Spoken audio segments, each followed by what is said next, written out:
Hello, and thank you so much for joining me here today for a few thoughts from the Bible. So not too long ago, I found myself watching an episode of the TV show How I Met Your Mother. Don't judge me.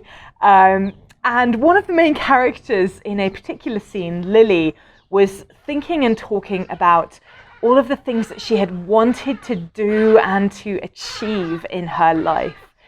And her husband tells her that, it's okay, it's fine, because the best is still to come for her. He tells her that her best days are ahead.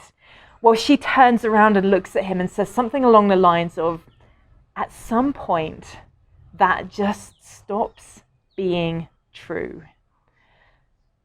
It's a little bit sad, but she had a point, right? At some point in our lives, our best experiences are behind us.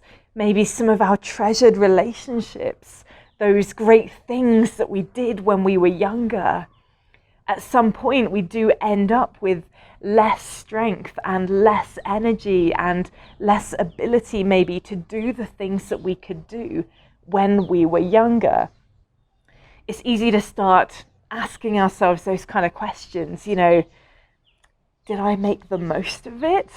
Did I make the most of the time that I had? Did I do enough? Have I wasted my time? Have I wasted my life? It can be easy to look at our situations and think, how can this ever improve? How can my life get better? It is just too bad. It can be easy to laugh at that sentiment that better things are coming.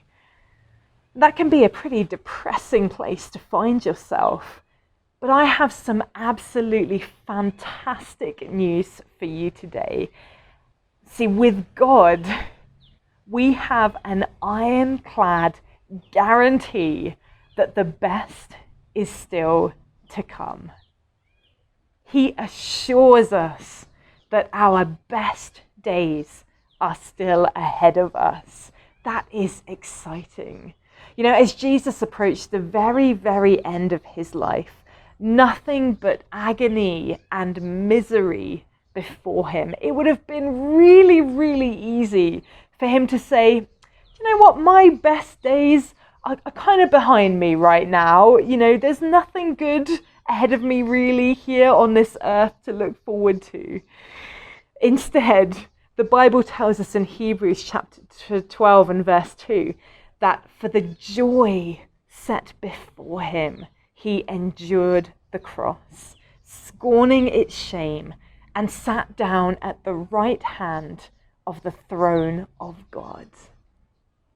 In that moment, where naturally, physically, worldly, there were no better days to come, Jesus focused on the joy that was set before him. He knew that despite the evidence of his eyes, despite what he could see physically here on this earth before him, he knew that there was joy to come. He knew that there was better to come.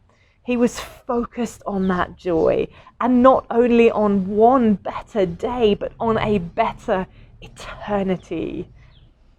Isaiah chapter 26 verse 19 says this is in the Living Bible paraphrase.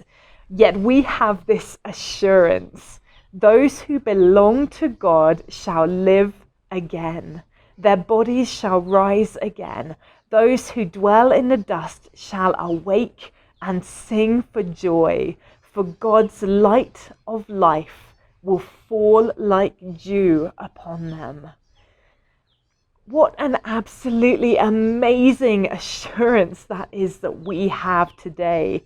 Thanks to Jesus who went before us, we can be confident in the surety of our own eternal life, of joy that is beyond our comprehension right now.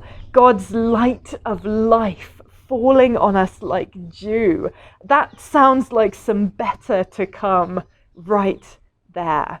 And we can follow Jesus's example as we live this life on earth here and now. Even if the situations around us, the circumstances we're in, even if that looks hard and difficult and painful, we can still focus on the joy that is to come. We can still know 100% that there is better ahead.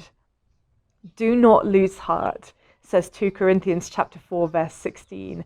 Though outwardly we are wasting away, yet inwardly we are being renewed day by day.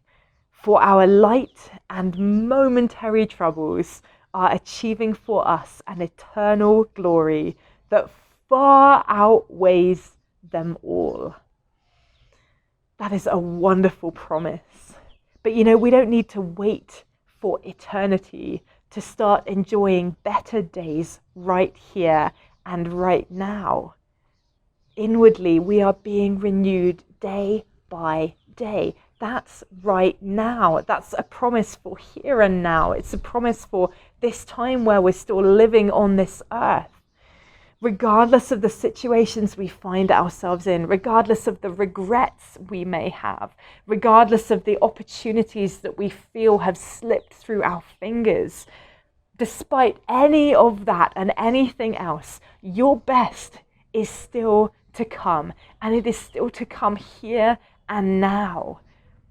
So the way to live your life to its fullest is to know God more and more each day.